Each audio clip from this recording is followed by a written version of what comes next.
thing that really needs to happen. This office is so incredibly important, and more so today than ever before.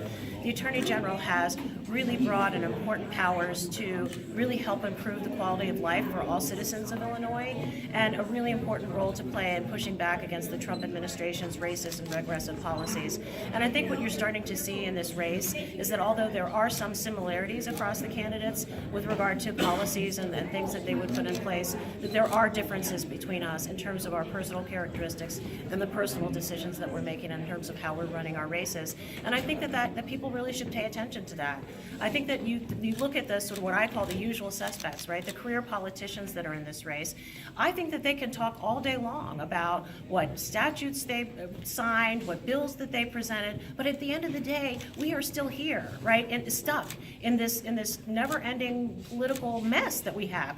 They have kicked the can down the road when it comes to pension reform. They haven't solved that problem, and we still have a lot of problems in our state. We do not have the economic prosperity that we should. We do not have the educational equality that we should, and people's rights, the environment is being trampled on right and left, not only by the Trump administration, but also by the Runner administration. They aren't doing what they need to do, and so this is an incredibly important race, and it's an incredibly important position, and I really encourage the voters, when candidates say, look at my record, actually look at their record, because I think that when you look at the entirety of their records, you're going to see that they have not done what they needed to do in terms of the leadership to bring us forward out of the problems we face, and that's why I'm in this race. So speaking of leadership and bringing people out of problems, state employees were paid for 2 years without a legal appropriation from the legislature. Attorney General Madigan waited almost 18 months to pursue that through the appellate courts. Was that the right thing to do? So I'll tell you, I've actually been the victim of a federal government shutdown, right? I've been through that process, and it's a nightmare. And people have bills to pay, people have mortgages to pay. The employees should never be made to suffer by the lack of political decision-making by our political leadership. And so this is the vantage point that I would take, that you cannot use workers as pawns in these political debates that are being waged. We got Jessica. President of the Park Board, right? Correct. President of the Chicago Park District Board of Commissioners. How do you respond to all those folks up there who asked you about your conflicts of interest and whether or not you're beholden to the mayor or to the companies that have donated Well, not to you? beholden to the mayor, as I've proven. At times I've spoken out against some of his good friends and appointees, and have spoken out whenever I've seen anything that I believed is wrong. You saw member initiatives leave the Illinois State Board of Education budget at the time I was there. You saw the scholarship program that frankly was abused. Go away because we were giving reporters who were asking information about those access to that information, even though when certain senators were asking us not to disclose that information. I've never shied away from doing the right thing, and I never would. And with regard to Pat Quinn, it'll be interesting if you all look at that record in 09, 010, when he took a collective group of individuals who all happen to give right around the same time frame. Those aren't individuals, that's a collective effort. And where does he think those people earn their living and get their money from? When he frankly launders contributions through the Democratic Governors Association, that's the same thing. That's even worse. That is indeed hypocrisy, and that has to be looked at. That you have a person who's decrying these things and yet figures out a way to circumvent direct contributions so he can stand behind the holier-than-thou attitude of not taking direct contributions from companies. And you've got 17,500 in 09, 010 cycle alone. That's not a coincidence. That's not individual action. That's collective action. And that's something that's solicited. So let's be honest. And that's what people are tired of. I've never conducted my public service all on a volunteer basis in that way. I've always had honesty and integrity as something that's been noted throughout my career, and that's what I would do as Attorney General. And the 17,500, is that from the Democratic Governors Association? Or That was from all individual Exelon and ComEd executives in a very tight time frame. And so look at that, and where do we think they earn their livings from? From those utility companies he's decrying. And that was in the 2014 run for governor? 9-10 cycle. 2009 and 10. 9-10. You can look it up, as I did, plus I'm telling you about it. During the budget impasse, state employees were paid for 2 years without a legal appropriation. Attorney General Madigan waited 18 months to try and stop that through the courts and sort of force an end to the impasse. Was that a mistake to wait so long? It's their judgment at the time, and so I'm not going to second guess her judgment at the time. Should state employees be paid without a legal appropriation? They ideally should not, but also I agree that they should not be used as pawns. We have a wage claim act in the state that applies to other employees. We shouldn't subject public sector employees to not being paid for an honest day's work. They should receive an honest day's pay. And so we have the obligation to make sure that appropriation is there, just like we've done other appropriations to fund education short of a full budget. And we need to make sure that employees are always taken care of. Thanks very much. Thank you. Representative Drury. Hey, good evening. So I'm Scott Drury. I'm running for Attorney General to clean up the state of Illinois. I'm glad I had the opportunity to be in my second home, Springfield. I'll be down here all week for our legislative session. We'll see what goes on. But there's a clear choice that the people in the state of Illinois have.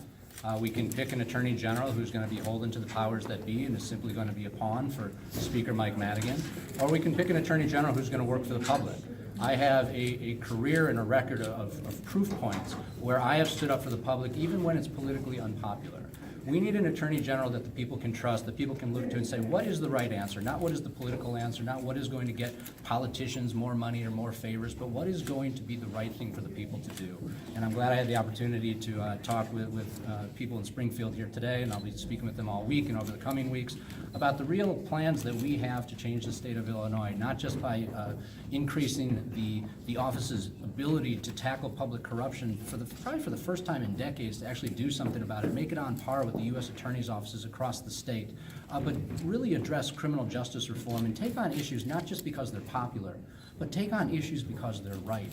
I was working on police reform issues back in 2013 before there were videotapes in Chicago of a young African-American male being shot in the back. You do things at the time because they're the right thing to do, not because it becomes politically popular. That's what I've made my career about, and that's what I hope to continue to do as your next Attorney General. If there's any questions, I'd be happy to answer them. If, as AG, you started a fiscal year and there was no appropriation to pay your employees, would you tell them to report to work? How would you handle that? Well, I think that I have a pretty clear record on this. During the budget impasse, I was the only person, not just the only Democrat, but the only person for months, I think years actually, who was saying we should stop doing piecemeal appropriations. We should stop appropriating the road salt to the mayors. We should stop just giving out these benefits to make legislators feel good. I gave a speech on the floor where I compared it to, I called it legislative heroin. It was hurting everyone in the public. It was prolonging the impasse for 2 years.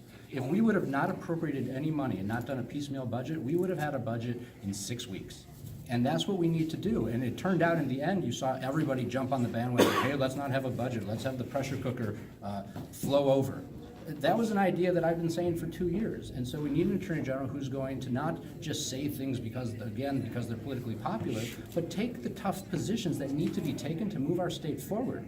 The way it's been working hasn't worked. So should Lisa Madigan have pushed to not pay state employees, pursue that in court? I think she should have taken action much quicker than she did. When she actually finally took action, I sent an email to my constituents and said, I'm happy that Lisa Madigan has finally jumped on board with an idea that I'd been pursuing. And it's not because I don't want workers to get paid. I didn't want them to have the uncertainty that they had for 2 years.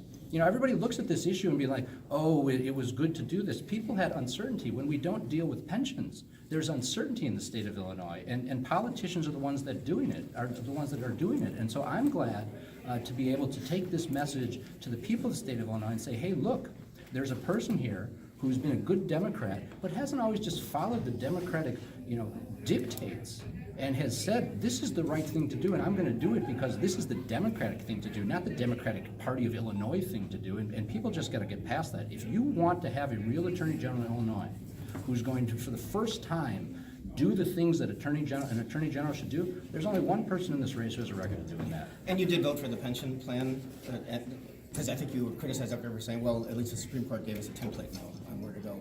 Is that fair criticism, and did you vote for it? So back in 2013, I did vote for it, and I don't shy away from the fact. And at the time, I was the person on the floor. I said, look, everyone, since I'd been in there, it'd only been a year, I kept hearing, we can't pass this bill because it's unconstitutional. We can't propose that bill because it's unconstitutional. We can't do anything because it's unconstitutional. And so again, it was this gridlock of uncertainty. And I would talk to employees and they say, I just want to know, are you going to take my pension away? Are you not going to take my pension away?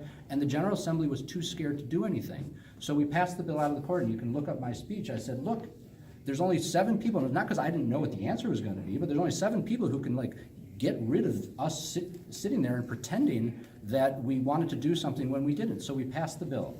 It came back, it's unconstitutional. We got a 38-page roadmap of what we can do, and we now know that it's a very narrow window. And I sit on the pension committee, and I sat there last week as they talked about floating a $130 billion bond.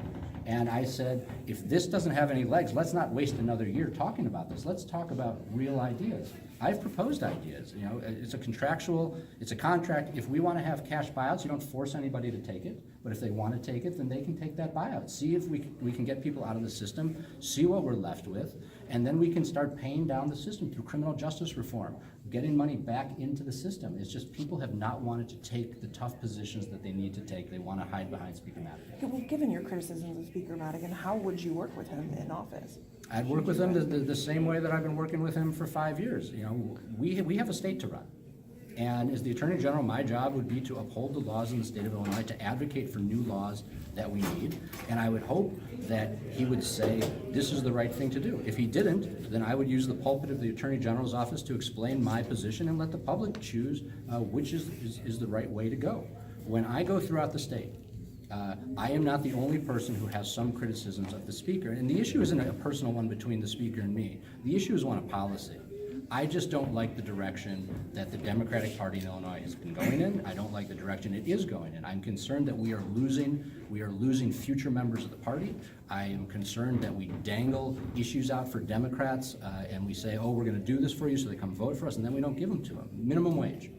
We could have passed minimum wage in 2013, 14, 15. We didn't do it when we had supermajorities and we had a Democratic governor. We did it this year when we don't have a supermajority and we can't get that bill we can't override the governor's veto.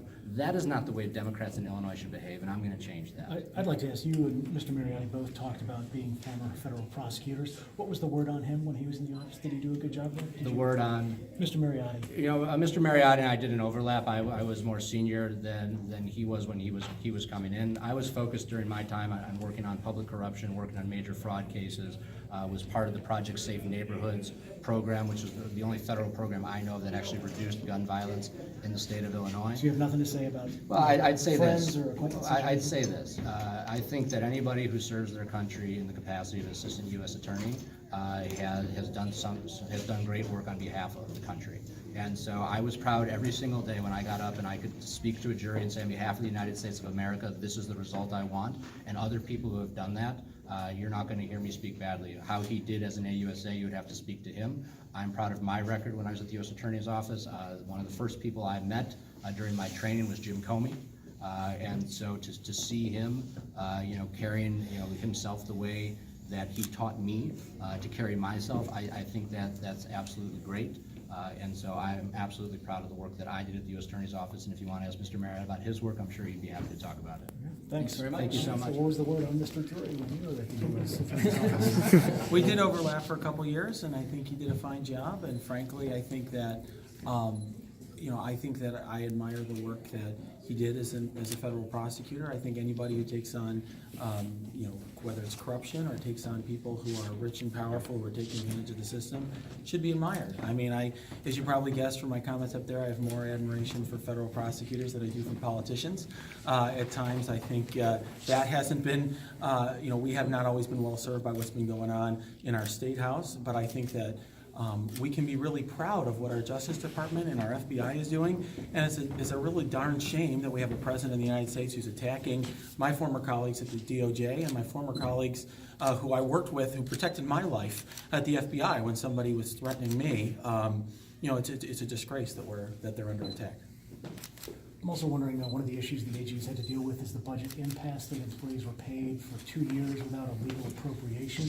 Was it a mistake to wait 18 months to try and stop that in the courts and enforce the Constitution? I think it was, unfortunately,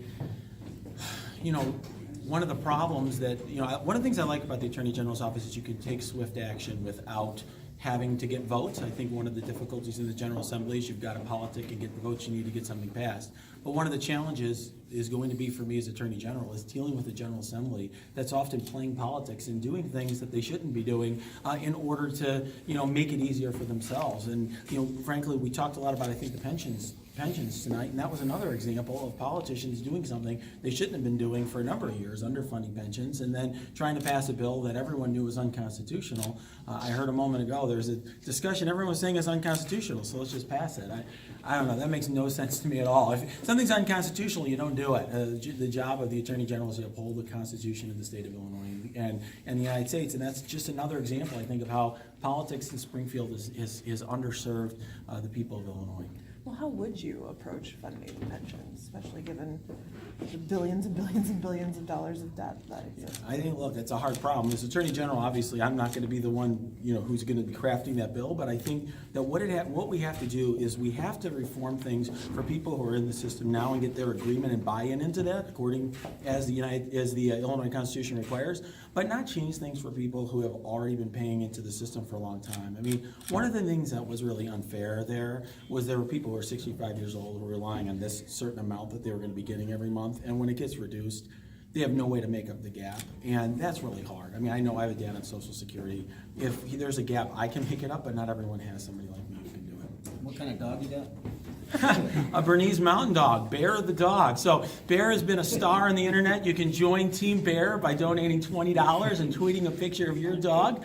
I'll tell you what, we raised over $120,000 between Christmas Eve and New Year's in small money contributions thanks to Bear. So we're going to be debuting a video soon with me and Bear. And we all laugh, but I'll tell you what, our politics is a little screwed up. And it is a real problem that, people in my campaign are getting $100,000, $150,000 checks from special interests, from billionaires. We want something different, but then people ask me all the time, well, how can we change it? Do you have the support of this insider or this mogul? I was asked when I first got into the race, well, this guy's got a billionaire as his co-chair. This person's got another billionaire as their co-chair. How can you compete with that? Well, if we want something better, if we want something different, we've got to support and try to do something different. And that's what I represent, a different approach to politics in this state, an independence and a grassroots effort that is going to change the way that our party works. Are you still a pundit on cable TV while you're running? I haven't been doing that lately. I was doing it for some time, but frankly, it's just really hard to do that and run a race. I wrote an op-ed in the New York Times, I think, over the weekend. That was my day off that my campaign gave me, and my night off, I decided to write an op-ed, but it's just hard to keep doing it. But look, I'll tell you, I view what I was doing, whether it was on television or I've written over 30 op-eds since Trump is in office. I view what I was doing as a public service, which is explaining to the people in this country and in this state what the heck is going on in Washington and what Donald Trump is doing to this country.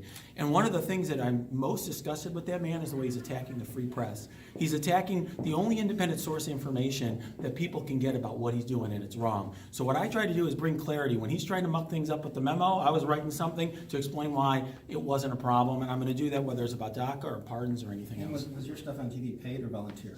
Volunteer. I've never been paid. And that's 30 published or 30 submitted? Oh, published.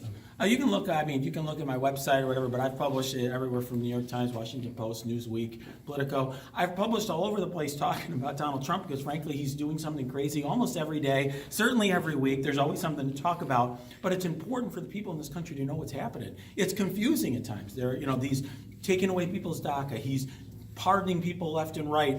What is going on? Does he have the power to do this? Is he doing the right or wrong thing? That's what I try to do to the public, and frankly, as Attorney General, I want to be somebody explaining the law to people in this state and being their lawyer, the way I've been everyone's lawyer, whether it's on the internet or on television. Didn't he just pardon one person?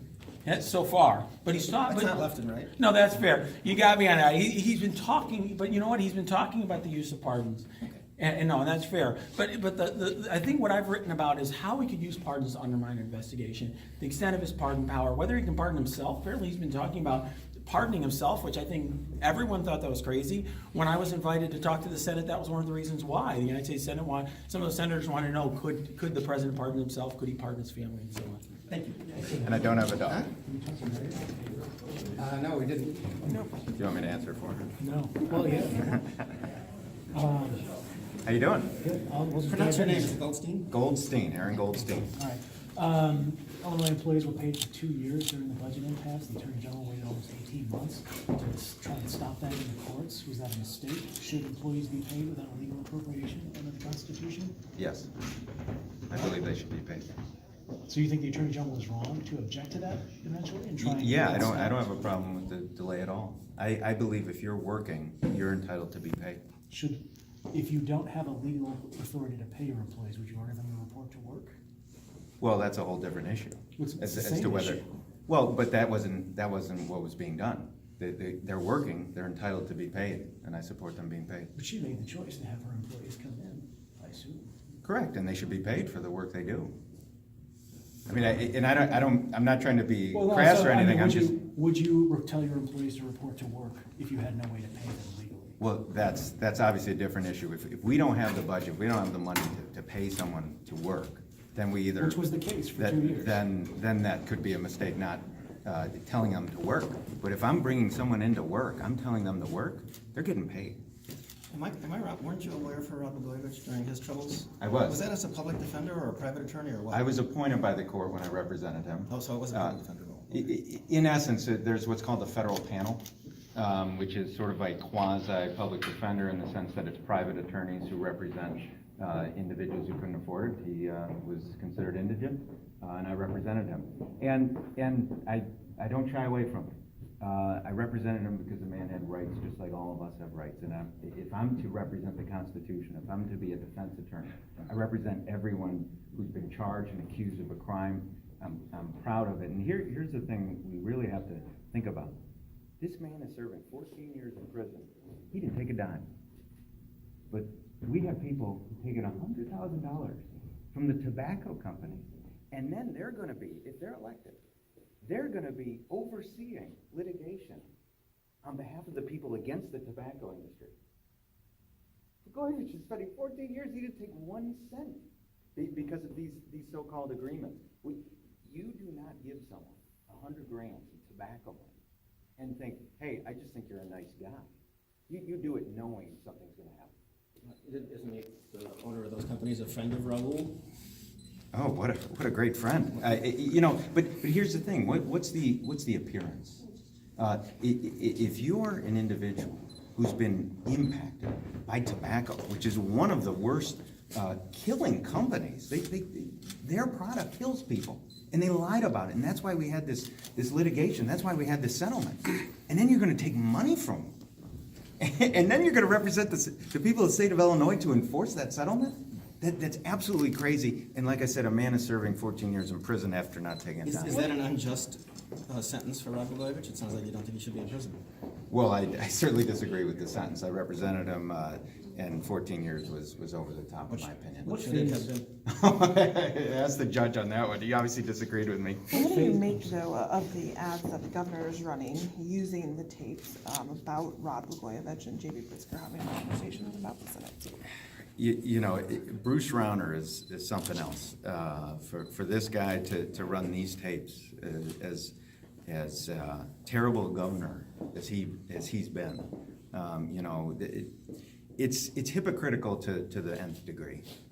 Does he have the right to do it? I don't know how those tapes got released. I can promise you I didn't release them.